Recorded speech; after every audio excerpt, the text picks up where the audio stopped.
Hi and welcome to Optimum TV. I'm Stephen Adams and today I'm joined by Lan Zhang, CEO of Crimson Gateway, which is leveraging China's biotech discovery engine to accelerate global therapeutics development. Hi Lan. Hello Stephen. Good to have you here. So first off, the world seems finally to woken up to the fact that China's developing a lot of biotech assets and doing so fast, so you must be busy. Yes, indeed. We saw it coming though. The last 10 years of biotech investment has really created a vibrant innovation ecosystem. So the big pharma, Roche, MSD, AstraZeneca, they've had their BD teams scouting in China for quite a while now. But last year, 2024, is when things really start to speed up with global VCs and biotechs joining in the shopping. So after JP Morgan this year, just Q1 alone, we've seen 41 out-licensing deals out of China, totaling $37 billion. And that has not counted the latest multi-billion-dollar deals with Pfizer and with BMS BioTech. And there are a lot more in the cooking. So yeah, it has been a busy time indeed. It has. So Crimson Gateway, describe what you do, describe your business model. Sure. At Crimson Gateway, we take a two-tiered approach to leverage and partner with China innovation. One, as the trusted China BD partner for global VCs and biotechs. And two, we function as a China asset incubator. So as the trusted China BD partner, we work with our global VC and biotech partners on a variety of areas that leverage China innovation. So jumpstart new investments with high potential assets from China, improve existing pipeline value with complementary assets, or speeding up existing programs, leveraging the flexibility, for example, of investigator-initiated trials in China. And we do that carefully with carefully designed incentive structure to make sure we are fully aligned with our partners on the incentives. And as a China asset incubator, we go in with capital backing and a European-based hub and spoke structure to acquire and incubate high potential assets at a very early discovery stage, sometimes from scratch, marrying cutting-edge biology globally with therapeutic engineering from China, focusing on a portfolio with high unmet needs where the China technologies can really move the needle. Okay, so you're a partner for external biotechs and VCs, but you're also an incubator yourself. Yes. So let's talk about your portfolio, which focuses on three key areas: oncology, immunology, and cardiovascular metabolic. Why are you concentrating on these areas? Sure. There's a whole lot to talk about portfolio strategy here, so please bear with me. Obviously, we focus on our team strength, huge unmet needs where farmers are looking to fill in their pipeline. But the important nuance here is that we have identified very specific areas where the China's therapeutic engineering has matured or is maturing to a stage to drive meaningful clinical benefits. So I'll give you some examples. ADCs. This is the area where China has really optimized on a number of areas: antibody affinity, internalization, linker technology, stability, and cleavage in tumor-specific microenvironments.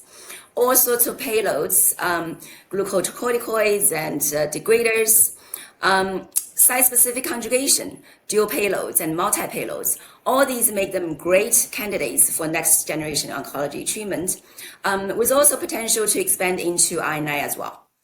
Another example, multi-specific antibodies.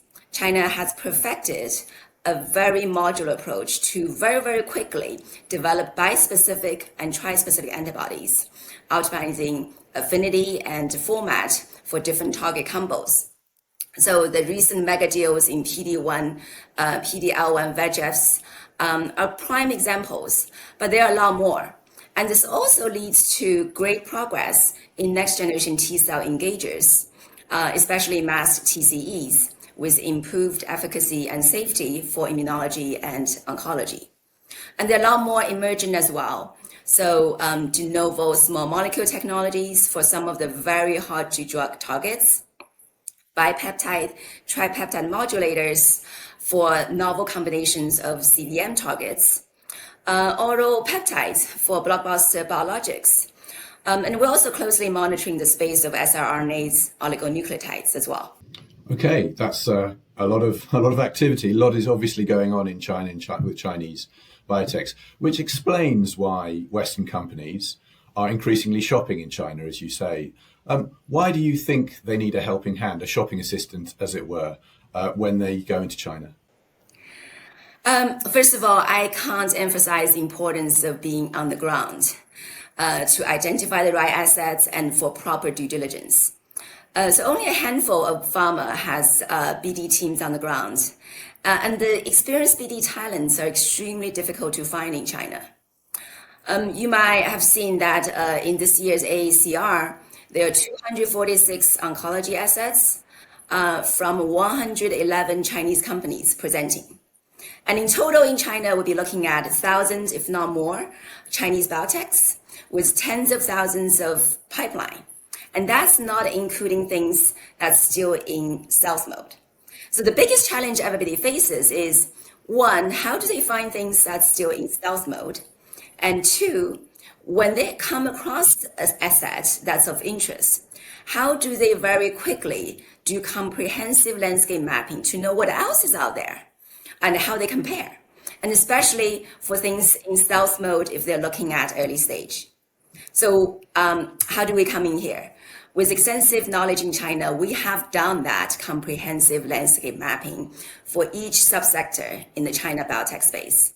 So we can very quickly identify the right assets for our global partner to suit their strategic needs, often in a matter of days. Okay, that all sounds great, but there is a problem looming over all of this, as you are no doubt aware, and that's the latest tariff situation, which isn't welcome news. How do you think that might impact Crimson? Well, I guess we can't avoid talking about the elephant in the room here. The full implications and all the specifics of the tariffs policy, as well as the pricing policies, are still unfolding. But I think one thing is clear. The industry more than ever needs more capital efficient drug development. And China being 1/3 to half of the cost and often twice the speed could very well be part of the solution here. And personally, I think uncertain times present unique opportunities. This is when out-of-box thinking and forward-looking strategies really pay off. Yes, we have seen in the lowest quarter in recent years in terms of new biotech formation. But it also means that in a couple of years' time, when market recovers, as it always does, there will be fewer supply of assets ready for the clinic. And that's exactly when the assets we incubate come into mature. So at Crimson Gateway, with our very capital efficient approach to partner with China innovation, we see the current situation as short-term hiccups at most, but unique opportunities longer term. Lan Zhang, CEO of Crimson Gateway, thank you very much. Thank you, Stephen.